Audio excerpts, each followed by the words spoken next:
So here we are. It's another wonderful interview brought to you by Rufus Opus.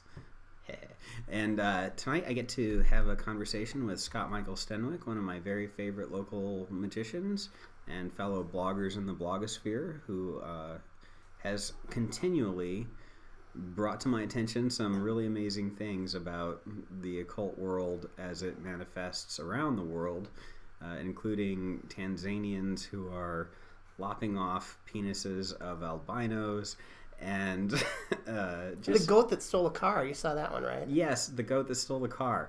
One of the, in my opinion, undersung heroes of the blogosphere. Yes. So this evening, Scott has agreed to sit down with me and talk about some of the kinds of things that are interesting to the two of us, and generally whenever we end up in a magical discussion at the lodge, he and I ended up in this bantering kind of back and forth that feels a lot like ping pong between people who actually know what they're doing, and it's not trying to win, it's actually just trying to have fun playing. So I was super looking forward to doing this interview for quite a while, and what with one thing and another, it's taken frickin' forever. But we're finally sitting down, and welcome to the show. Thanks, Rufus. Cool. All right, so let's start with your actual published books. Okay. So Scott is he has two so far published books and a third in the workings on the subject of Enochian magic. So let's start with those. Well, the first book that I came out with was Mastering the Mystical Heptarchy. And one of the things that always struck me as interesting when I got into Enochian magic back in the early 90s is that so John Dee did all this work before the traditional Enochian watchtower stuff with this other system of magic that he called the Heptarchia Mystica. And most people who do Enochian, they kind of know about it, but they don't really work with it very much. So when I sat down to write the book, I thought, well, okay, I'm going to put together a book that's just on doing magic with the Heptarchia Mystica, and I'm going to do it the way I do it, as far as magical ceremonial forms and stuff like that, which are more Thelemic, Golden Dawn kind of inspired, but at the same time remaining true to the original grimoire attributions, as opposed to trying to substitute a bunch of modern stuff for like the offices of the spirits, what the spirits are about and stuff like that. Okay. Have you ever worked with Medimi? No, I have not. I don't actually do a lot of the scrying stuff with Enochian magic, which is, I guess that's kind of a difference, because a lot of people who do Enochian, like, oh, it's a system for scrying, so I set all this stuff up and I do stuff, and that's what like some huge percentage of people do, but I use it for practical stuff. I use it to get stuff, and it works fine for that. Well, I happen to have a penchant for practical magic myself. I think that's honestly the only real reason to do this stuff, is to make a decent life for ourselves. And that's one of the things I like about your work. Okay. So I have not yet made it through your books, I must confess. I've made it through a great deal of your first book, Mastering the Mystical Heptarchia, but I never quite finished it, only because I have a hectic life. It's not my fault. But one of the things I liked about it was your clear and concise methodology. You get to the point, you cover the basics, but then you move on and cover actually what it is that people are expecting you to do, or what people would expect to do if they were doing magic, and that's one of the really easy things about reading your work. It's very practically oriented and efficient, and that's really what's the word? Useful. It's beneficial to the community at large, and so thank you for putting that together that way. Well, I mean, I'm a professional software developer, so I mean, and one of the things we do is we write up processes, we write up procedures, we write up requirements, we write up test cases. So I mean, compared to some of the business requirements and things like that I've done technical writing for, actually the magical procedure is fairly simple. Yeah. And it's actually kind of surprising to me that there are so few sources that really cover it. It's almost like, well, I'm going to put this material out there, but I want to keep what I actually do secret. So I don't know, I could charge people more money and do classes or something like that. But it's like, why shouldn't the information be out there? People should experiment with it. They should record their results. They should share their results. Mm-hmm. And if possible, we can develop some sort of like peer review kind of thing so that we can move forward with techniques and get somewhere with magic, kind of like what people have done for hundreds of years in the physical sciences, which the secrecy of orders and all this kind of stuff has just held that back for so many years. It's just ridiculous. I happen to agree. I come from a tech writing background myself, as you know, and the whole idea that something has to be mysterious and you have to spend hours talking about your personal interpretation of a grimoire or a system of magic rather than just laying out, okay, so if you want to conjure these spirits, do this, that, the other. Pick up the book. Get whatever minimal stuff you need. Follow the book. Do the ritual. See what happens. Even if you are a rank beginner, you're going to get more out of that than, any amount of, well, the philosophy of, so-and-so is this. Okay. Yeah, there's philosophy to it. You know what? You learn as you go.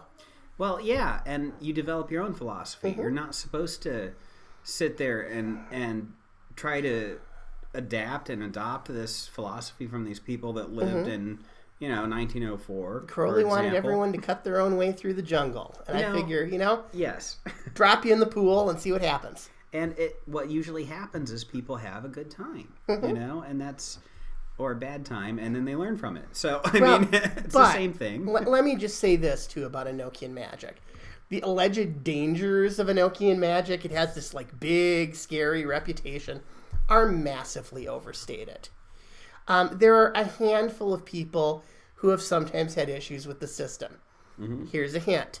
If you talk to the spirits, they really like you, and they tell you you're awesome and you're special, and you're the whatever of the aeon. It's they tell everybody that. Right. So right. Okay. You have to keep that perspective. So one of the things I've noticed about the people who've had the most problems with Enochian magic in particular is that they are the most, perhaps the best word is the largest sphincters I've ever met in my life. Before they even tried Enochian magic, they went into it being a-holes, and they came out of it having basically the kind of experience that you would expect an a-hole to have. Now, magic does amplify what's there, Rufus. Yes. It's really true. And it goes back to the IT thing, garbage in, garbage out. So, all right, so... And if it's not working, debug. Right? Yep. Go back, test, retest. Mm-hmm. What's your test case? What's your use case? Mm-hmm. What's your actual user's intended result? Mm-hmm. These are things that people don't actually talk about a lot in magic unless they have an IT background. Mm-hmm. And honestly, it's the IT practitioners who also practice magic who have the best experiences and understanding, in my opinion, of what it is we're trying to accomplish. Well, there are a lot of aspects of magic that share characteristics with being able to program a computer. Well, yeah, that makes sense because it's about manipulating symbols in a particular order, doing procedures a certain way, and so on. According to the language of the system that you're actually trying to program. If you're working with Heptarchia, you might do things one way. If you're working with Goetia, you'll do it another. But everything has a logical progression. Yeah. And as a point, Goetia and Enochian do not go together. And I'm making that point for a very specific reason.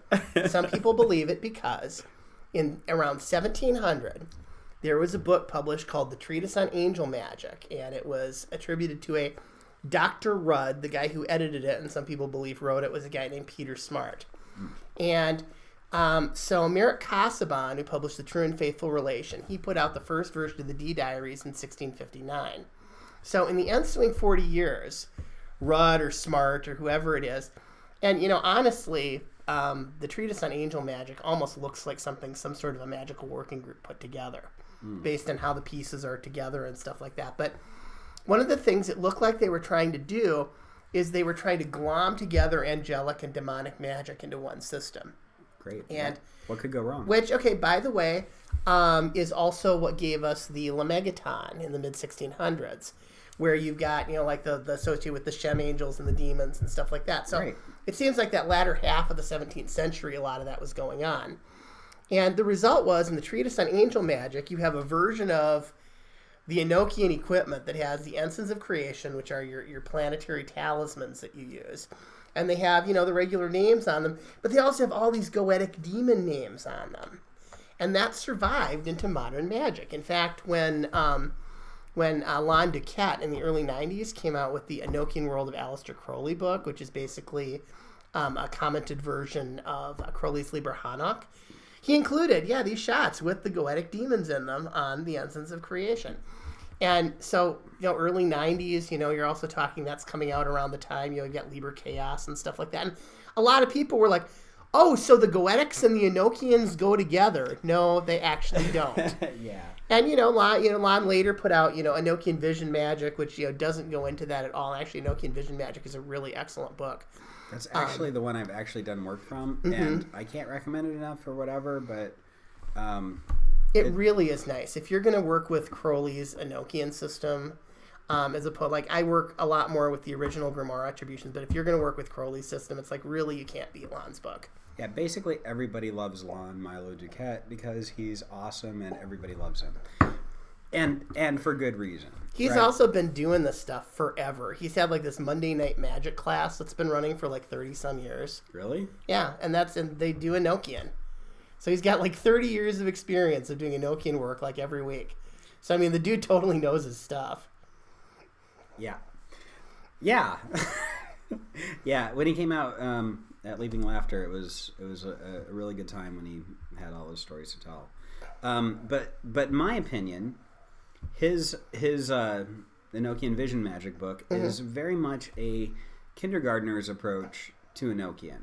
Something that even I could understand, so I liked it a lot, but it was very simple. It was very ridiculously simple, like something a tech writer would write. So I appreciated it so much. But then when I got into your stuff, it's actually more, I don't want to say grammar level, but it's getting into integrating rhetoric and logic. Integrating the original Grimoire attributions is complicated. It's not complicated to do, it's complicated to put together. Okay? And so it's once you lay it out, it's very simple. It's just this. But until you really go through the diaries and you work out, okay, what do I really think this attribution means? Then you compare it to these other visions and you do all this kind of stuff. And once you get the sequence down, it's simple, but the fact is the Golden Dawn system, the Crowley system, that's been publicized, for the last century or so. Crowley originally published Liber Hanok and the Equinox, I think around 1910, 1911. And then you had Rigardi publishing the Golden Dawn material, which, Crowley stuff basically builds on the Golden Dawn material. And then Rigardi published what the Stella Matutina was doing in the 1930s. And for a long time, that was the only Enochian magic there was.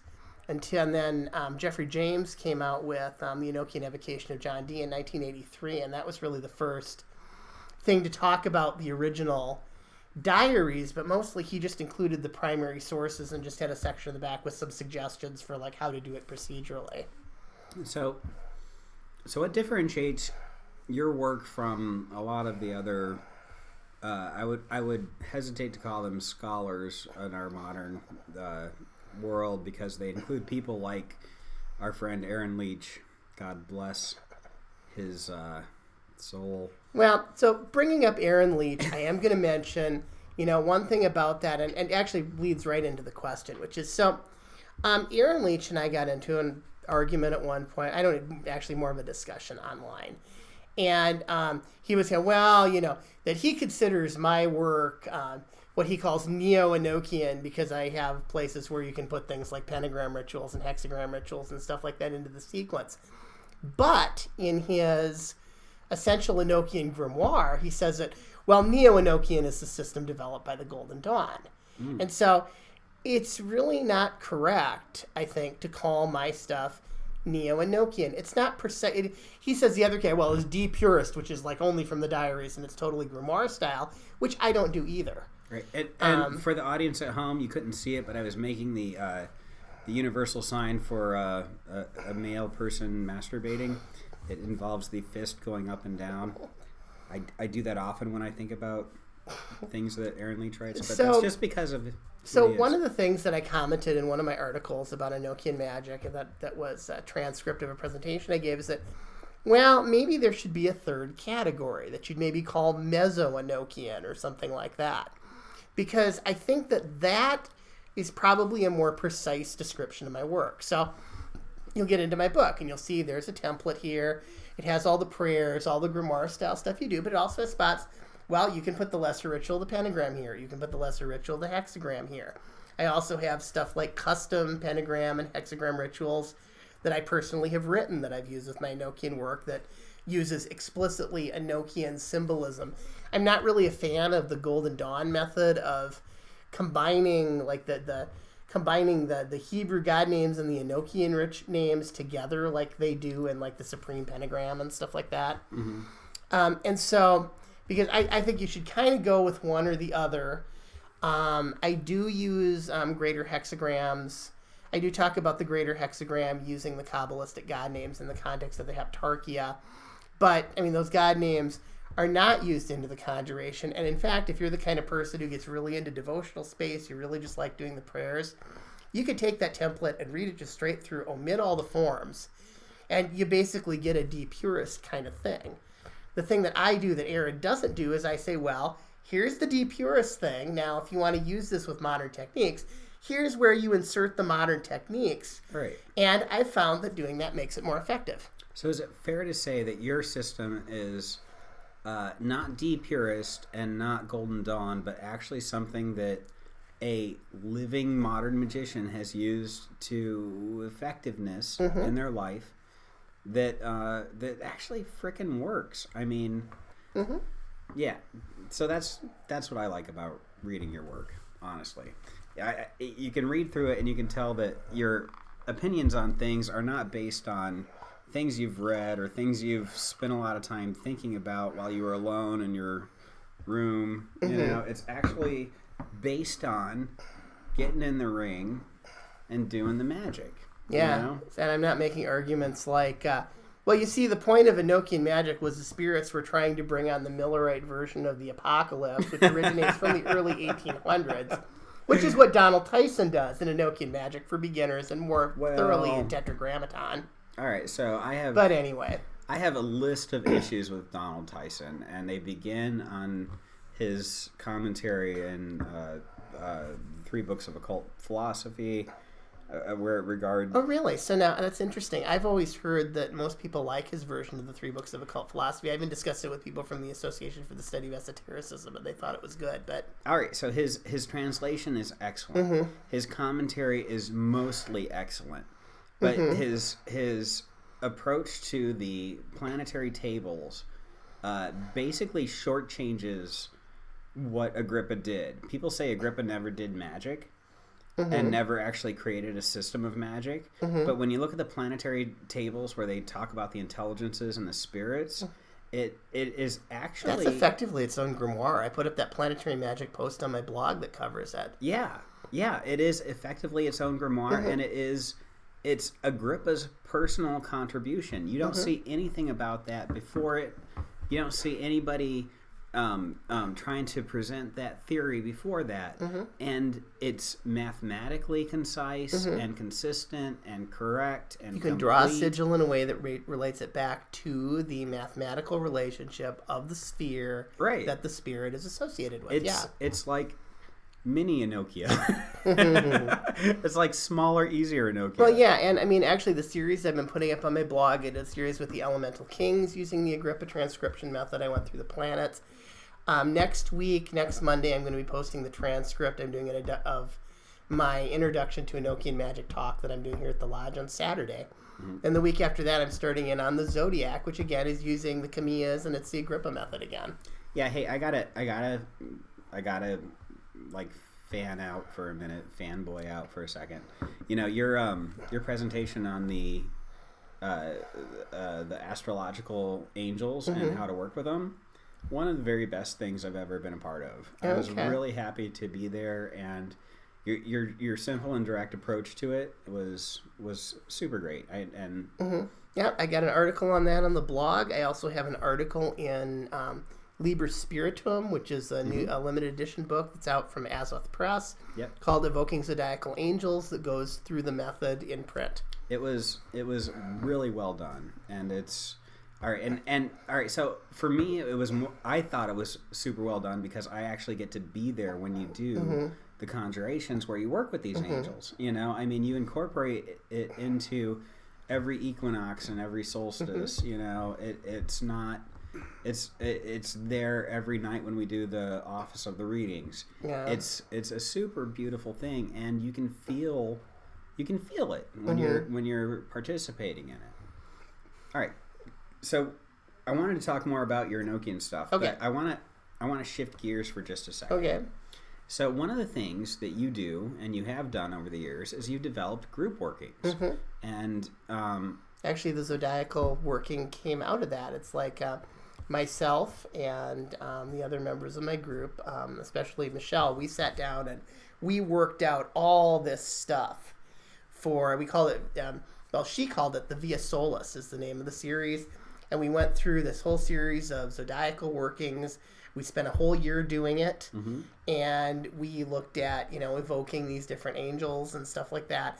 And that's really where a lot of the insights that go into the evoking zodiacal angel stuff comes from. Well, that's great for zodiacal angels, but speaking about the humans who are actually present, you have this almost a template of a ritual that you do consistently, only it's completely different every time, even though there are certain things that happen consistently through it. So I would like to ask you, what are the things that you plugged into developing group rites versus the more traditional solitary approach to magic that people have?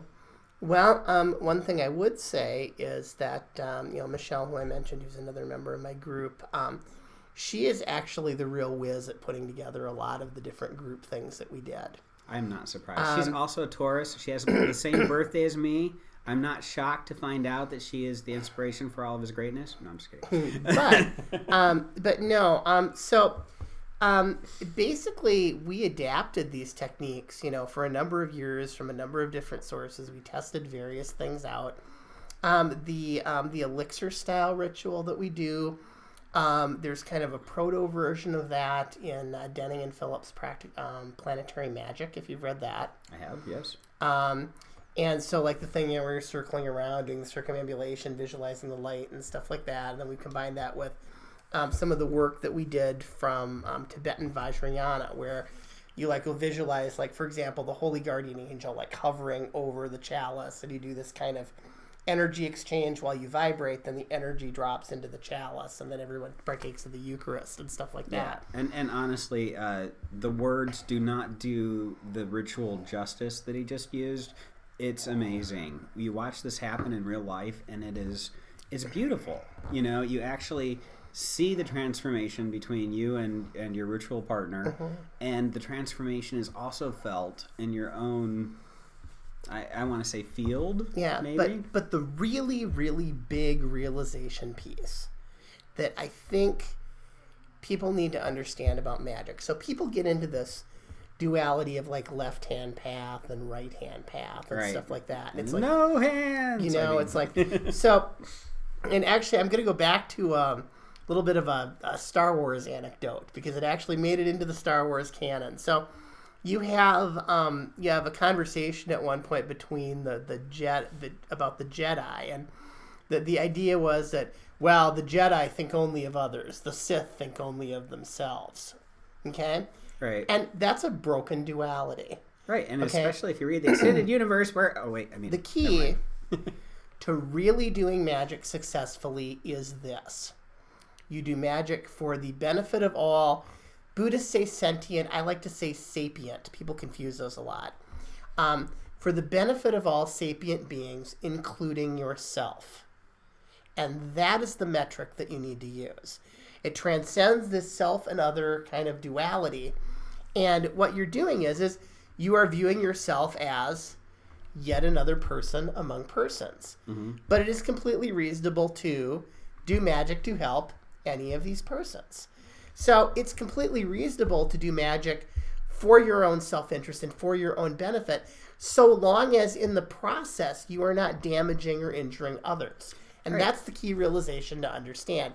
And that is the solution to really building a good, effective, successful life with this stuff.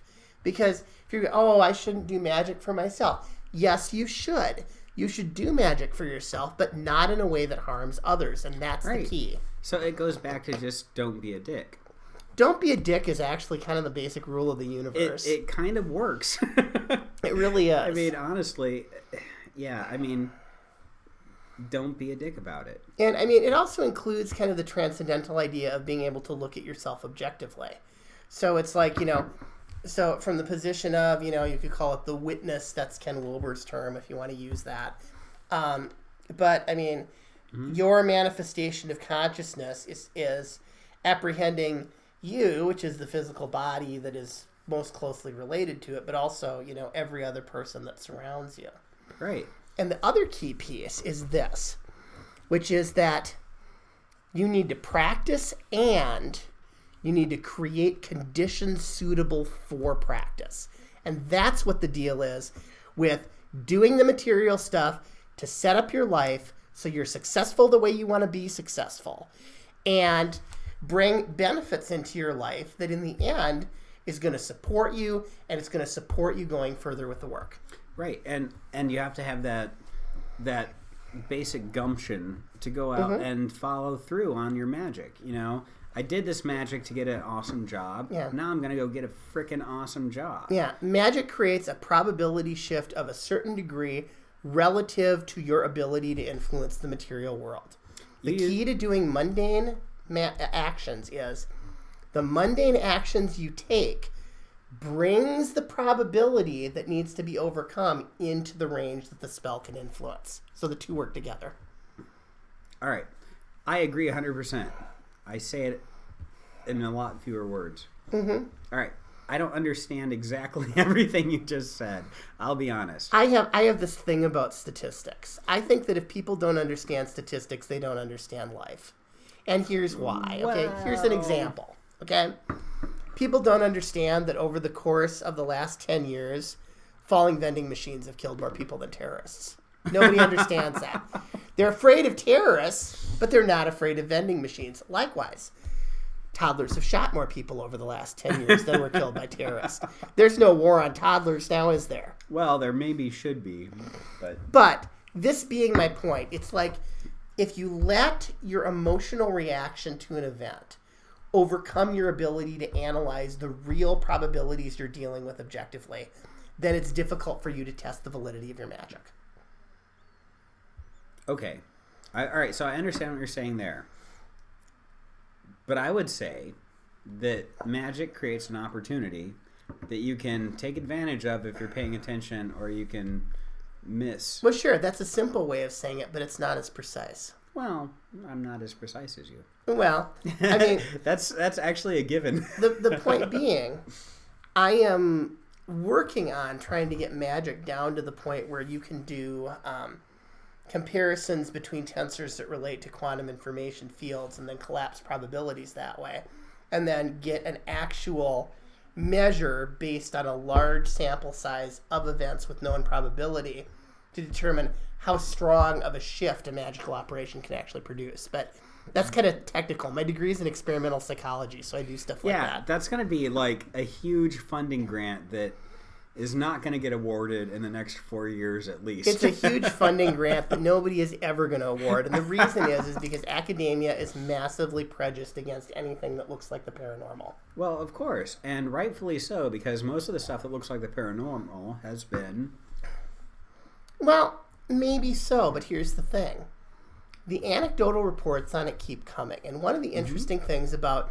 So, supposedly the Soviet Union had this great, parapsychology program. And one of the things that they did that was very different than the American program is that the Russian approach was, well, here are the reports we're getting. Let's investigate and find out what this is. In America, unfortunately, because of all the academic prejudice against actually the first parapsychology lab opened by Joseph Banks Rhine at Duke University in 1935, there were comments that people like, Rhine has produced all this data that would convince us on any other subject, but this is paranormal, so we just don't like it. Right. Parapsychologists in the United States have had to work from this perspective of, oh, well, we have to prove that it exists before we can do anything with it. Here's what skeptics do when they're confronted with, here's a mass event, it appears to be paranormal. They pull out this explanation called mass hysteria. Does anybody even know what that is? I'll answer the question. Really. No, they don't. Mass hysteria has no evidence whatsoever to support any sort of the mechanism they're talking about. They have no idea what the mechanism is. Oh, it's mass hysteria is what they use to dismiss stuff that doesn't make sense. Okay, but all right, so in the defense of the skeptics, most of the prominent occultists who go forth and claim that I have discovered the secret angelic language, are crazy. Yes, I'm aware. Crazy, or, for example, our friend Aaron Leach, I don't know that I think Aaron Leach is necessarily a fraudster. I don't think he's a fraudster at all. No, I think he's actually got a really good grasp on how this all works.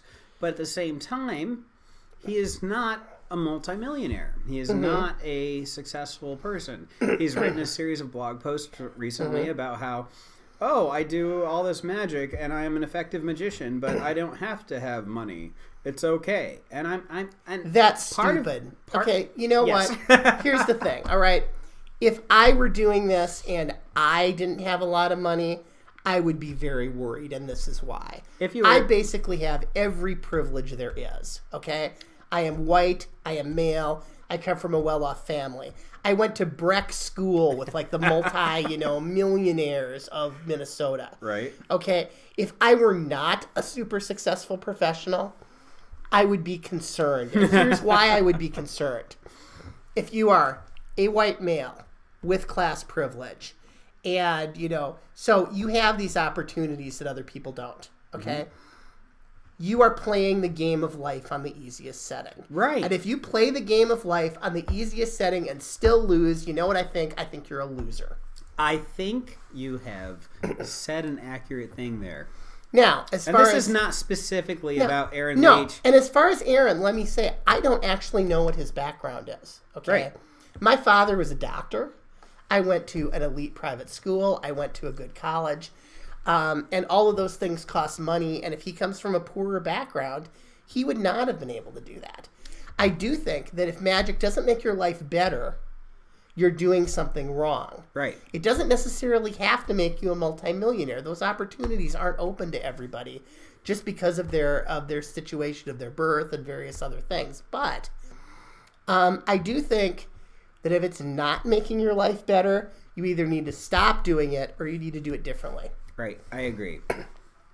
And Aaron's cool. I like Aaron a lot, and he's kind of a dork, but whatever. For the record. I don't know anything about his background. I've never met him. I'm just acquainted with his online persona. So I don't know that he necessarily should be a multimillionaire. Maybe he's had to face many more challenges than I have. But in my opinion, he should never be a multimillionaire. Just because. So, all right. So getting back to your books. Okay. All right, so the first book, Mastering the Mystical Heptarchia. Right, so this was an overview of heptarchial magic, which has been largely neglected, I think, by modern magicians. Right, and you present it in a way that was very practical and easy to understand and put into practice in a very simple way. Yeah. Right? Now, my second book, Mastering the Great Table, deals with the angels of the quadrants of the watchtowers, and this was where the Golden Dawn focused. They built this extremely elaborate system called the Concourse of the Forces that Westcott and Mathers worked on.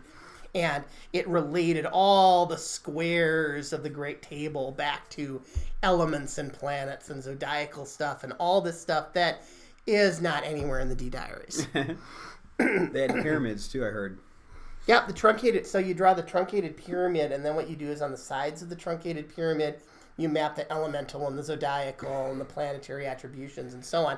And you do that for every single square.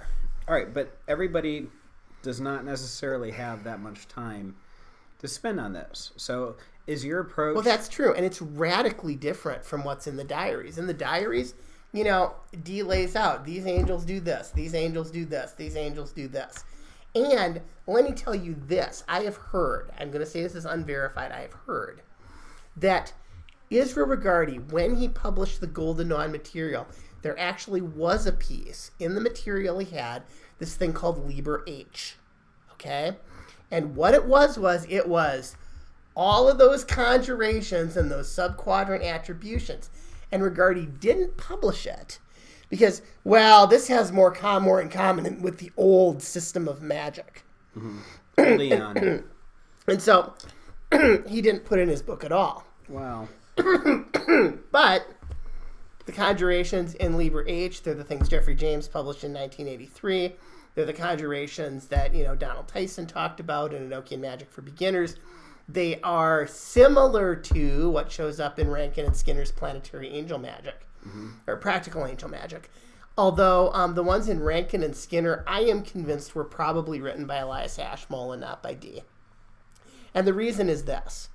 When I went through and I did my books, I took the original source material from the diaries. So John Dee liked to whine. Yeah. I'm going to, oh, yes. Lord, you who art so great, I want this not for myself, but that I may blah. John Dee was really into that Jedi think only of others thing. He was really wrapped around the axle on that. Right. Or at least the things he published. Right. And so what I did is I went through and I edited the conjuration. Well, I'm going to take this out. It's redundant, et cetera, et cetera. And so I had these English versions, which actually made it into the book. And then it was interesting because I went back through the Practical Angel Magic. I'm like, oh, okay, so these have been translated into Latin, but they have exactly the same edits I made. They took out all of Dee's whining. Okay? And it's like, I think Dee maybe didn't write these. And there are a number of people online have agreed they think probably it is it comes from a document that was put together by Ashmole, who was trying to work with the system. Well, yeah, people who work with the system tend to come to the same conclusions that you actually present in your work. And that's one of the things that, going back to Lon Malu Ducat's Enochian Vision Magic, you know, almost all of the conclusions that he reaches in it are consistent with the things that you reached in yours. So, I mean, anyway. So, what's your third book? What's the next one? Well, the idea is that the book that I've been working on for years now Perfectionist. Is Mastering the 30 Heirs. And there's a story about this. So in the late 90s, I was going to put together the comprehensive work on Enochian magic. And it was going to be a book called The Enochian Universe. Ooh. And it was going to talk about all this stuff put together in one volume. Okay? And I got through the Heptarchia. And I got through the Watchtowers. And then I got stalled on the Aethers. Right. So when I went to write the first two books, I'm going to repurpose a bunch of these things to go into these other books. So I sit down to write the third book. I have nothing to repurpose. So I actually have had to write the whole thing from scratch, including, you know, all of the attributions of the parts of the earth. There's exactly one person who's ever done a work on where the parts of the earth are. That's Robin Cousins. It's published in two places. It was published in Elizabethan Magic by Robert Turner, which is a fantastic book if you can get your hands on it. Unfortunately, it's been out of print for years. And it's included as an appendix in Lon's Enochian Vision Magic. And I am convinced that Robin Cousins made a few mistakes or misinterpretations there. And so what I did is I tracked down the Dover facsimile edition of Ptolemy's Geography, which is the source that the angels were referring to. It actually has 91 parts of Earth on it. Yeah, I actually, no, it doesn't actually. No, I thought it had 90. No, everything in the New World doesn't exist on it. Claudius Ptolemy was Roman, so he's from the 4th century. All right, so. But the parts that are in Eurasia, yes, that is correct. And so, and it's interesting too, because as you get closer to where the Roman Empire was, you got 1 million parts, and then they get really big as you go out from the Roman Empire. That's a coincidence.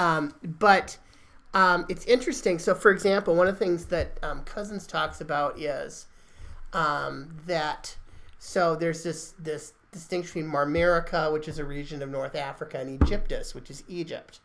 Okay, and modern Marmarica actually is a region that is, I believe it's basically part of Egypt, maybe a little bit over into the next country. But Cousin makes his comment that the Nile River forms the eastern boundary, which is just wrong. Egypt, it's actually the Nile River Valley is the ancient kingdom of Egypt, not the Nile River. And so, but I found why Cousin said that, because on one of the maps that shows Marmarica and it shows Egyptus, it shows Egyptus written way up right to the edge of the Nile River. But there's another rendering of the same area from a different perspective that shows that, no, Egyptus is actually over more. It was a question of, it was actually written in closer to the edge of the Nile River than where it historically is. And I mean, that, it's small, but I also think that Cousins didn't really go into as much detail on the parts of the Earth in the New World as, perhaps should have been done in that document. So I did publish a piece on my blog at one point with my attributions of the parts of the Earth to North and South America. I confess I have used that for political influence over the years. Oh, I have too. Yeah. And Cousins is pretty good. I don't want to say that, probably, I would say probably between 2/3 to 3/4 of Cousins' attributions are basically correct. And usually in terms of differences, it's small stuff. I do think that missing that Edonia, which Dee was told was the land beyond Greenland, is North America. I think that's a bit of a mistake. Yeah, it was a stretch. Yeah, I mean, and Lon Duquette had this thing of... Lon had this thing too, where he talked about in his book about Marmarica, which is related to Paraoan as the name for the parts of the Earth, which is weird because it's made from a bunch of letters taken from all over the table.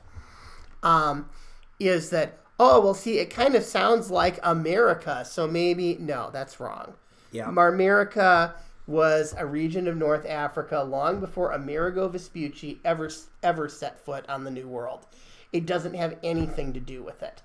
And I'm not clear on why it's Paraoan in Sloan 3191 and not Lex DZ, but that's one of the things that I'm working on trying to figure out. So have you actually conjured any of the princes that are named as the intelligences that rule those parts of the Earth? The angelic kings, yes. And they are not the names of the part of the Earth. If you look in Sloan 3191, in Liber Scientia, which I have a link to on my blog, by the way, thanks to a guy named Farragoth, who is another blogger, who actually took the stuff off of Magical Review. You know what? He Minervaled with me. Really? Yeah. Yeah. Well, got no positive things to say. Let me just say that I've had some correspondence with him that were pleasant, and he took all of these Enochian scans off of the Magical Review, and the Magical Review was going to shut it down. And it's like, I don't have any idea what he's like as a person, but it's like, you know what? That was a really awesome thing to do for the magical community, because now those links are available. I say, look at this document, and just point somebody to it. And I very much appreciate that. I will say this about him. I have some personal opinions about the person as a fellow human being upon the planet. But outside of those, he is definitely very good at linking to scans of other people's work and using it for his own ends. But I guess I will just leave it at that. Well, I have benefited greatly from those scans being available online with stuff I've been able to do. I'm sure a lot of people have. So this is the thing that you need to understand about the heirs that hardly anybody does. Those names that are the names of the parts of the earth, they're not governors. They're not the names of spirits at all. What are they then? They are the names of the parts of the earth in the angelic language. Okay, so like Tex is not... No. It's more like Texas than like Texan. No, not so much like that. Those are the heirs. Okay, the heirs aren't specific spirits either. They're regions of the universe. Okay? This is more like... I don't have an example right in front of me, but okay. With the Golden Dawn says, these are the 91 governors, and they list all these names. They're not governors. They are the parts of the earth in the angelic language. The actual governors of those parts are 12 angels that are attributed to the zodiac that the Golden Dawn calls angelic kings. So do the 12 angels rule all 91? Or Yes. are there 12 for each of the... The 12 91? rule all 91. Okay, so the 91 are like... O thou, name of the part of the earth, I hereby open you by the name of angelic king. Ah, right. Okay, so this has been something that's been bugging me for years about Crowley's scrying of the ethers. He's like, all right, and this is where you use this word from the name of the part of the earth, and this is where you use the angelic king. But the angelic kings are never listed. Well, they are listed if you go to Enochian source materials in the upper left corner of Algoides. You scroll down the links and you go to Sloan 3191, and then you go to Liber Scientia, and that will show you the entire table in a high-res scan. It's been giving me grief since I was about 17 years old, which was more than 20 years ago. Well, okay, so you don't need to have grief because throw all that stuff away. That's not how it's supposed to work. All right, so I've got to confess, the only reason I've done all the magic that I've done so far was just kind of sharpening my claws a little bit so I could dig into the Enochian. Okay. Because I was like, okay, 7 planets, 7 angels, 7 spirits, whatever. That's easy. I got the whole procedure, and if you go through the whole thing, you're going to find it's not really that dissimilar from your modern angelic grimoire. You've got a king, you've got a prince, you have a talisman. You don't put it under the crystal, you stand on it. That's like one weird little oddity about it. But no, you conjure and they show up. Yeah. That's the nice thing about magic is you just conjure and they show up.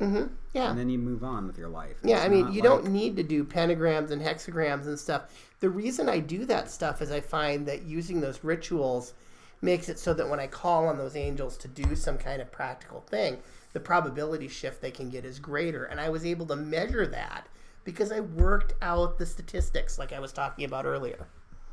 Yeah. All that math stuff. That's cool. But yeah, I'm not big on math. I'm more on words. Yeah. But I think we should probably start wrapping up. But I would just like to say before we go that I will never be able to do the Star Ruby without hearing your voice in my head in the background, pronouncing the words properly in a way that actually has a rhythm and a tempo. I mean, I like the rhythm and the tempo. I really hope that you look up the proper pronunciation because, frankly, my Greek is not very good. Yeah, well... But, in terms of pronunciation, Greek is a tonal language. I don't pronounce it tonally, you notice. But, right. Yeah. I would just like to say it's all Greek to me. So, all right. Hey, thank you very much for your time and for this wonderful conversation. I hope we get to do it again sometime because... It's super easy to talk to you about. Sounds great. I hope that we can get her done, and yeah, I'm always happy to talk. Hopefully, it won't take 2 years next time. That would be good. Yeah. All right. Thanks again. 93s. Yep. Thanks, Rufus.